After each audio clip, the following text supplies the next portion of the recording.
and I pressed record while having my camera on, recording with a specific camera that I could just touch the focus once, because during these times it's harder to get autofocus even working correctly, because autofocus when you're wearing a face mask is hard enough. Although I'm not wearing one now, but I'm not surrounded by people. And it's always loud here. Anyway, guess what camera I'm using today? Let me know in the comments down below, and then check my link, because I'll leave the link of what camera I actually use to record this, as I tend to be doing in my videos. But so today I'm getting my car fixed because I have a few problems and I needed to record a video because I wanted to talk to you guys about the R5 and all of the controversies and workarounds that are currently in existence for the overheating. Now there's two that are currently pretty popular that I have seen. One workaround is taking the battery, the internal battery, out of the R5 and popping it back in, and then it will kind of reset the internals, and then basically you could record another half hour or whatever time limit that you originally had. Now that's not practical, but there was another recently uploaded YouTuber, who I'll leave his link down below, who actually showed us a more practical upload of the Canon actually resetting the settings by using Scotch tape near the battery door and actually getting another half hour. Now it's a lot easier of a workaround, especially if you actually need it to work like that. And though I'm not going to do it with the Canon R5 that I'm going to get in the mail shortly, when I get my own R5, I actually might try it out for a little bit.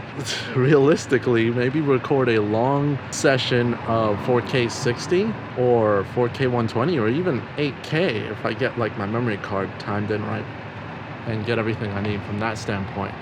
But is it ethical? Is it something right to do? Why did Canon do this? Why did they limit it? Now, nobody really knows on why they would want to limit it in such a way like that, like they did. Now, the theory is simply that Canon does it to protect their cinema line, and they also don't want you to actually damage, because the thing is, especially if you design a camera to run a certain way, you want to do whatever it takes to not have service issues, to not have people say, my camera overheat and the inside's burnt. So to be extra cautious so that doesn't happen, they're like, all right, let's put an artificial time so that there's no way that this camera will ever, the insides will burn because of all these recording modes that we decided to put in there. But is that ethically right? Maybe. I mean, it avoids service issues, right? You won't have as many service issues as what you could potentially get if you really put it to the point where it was constantly in a point where it could potentially overheat a lot and then have the camera shut down. All in all, the fact that they released it and they advertised it and they marketed the way they did was really what has people upset.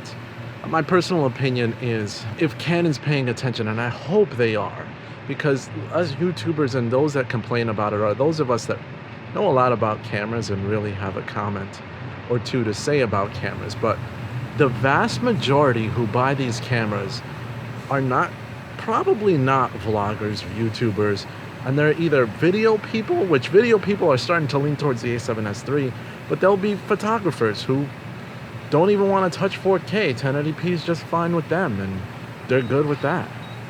I mean, I just booked a job while being on here, and this mechanic saw me with the camera that I'm holding now and like, hey, you do video? Help me out, which was kind of cool. But they're not gonna know the difference between 1080p and 4K. They're just gonna say, hey, do a video for me, make it work. And that's who Canon is selling to too, the professional photographer and those that just want great looking video. And us vloggers that are complaining that it doesn't do everything. It almost seems like there's a handful of us, and Canon might not be paying attention. But they better, because those of us that actually vlog about these settings and complain about them have a reach of millions. And that's why I hope, I mean, they had Peter McKinnon on their launch, so it seems that they're starting to pay more attention to video and who actually has influence when it comes to video perspectives. So that's good.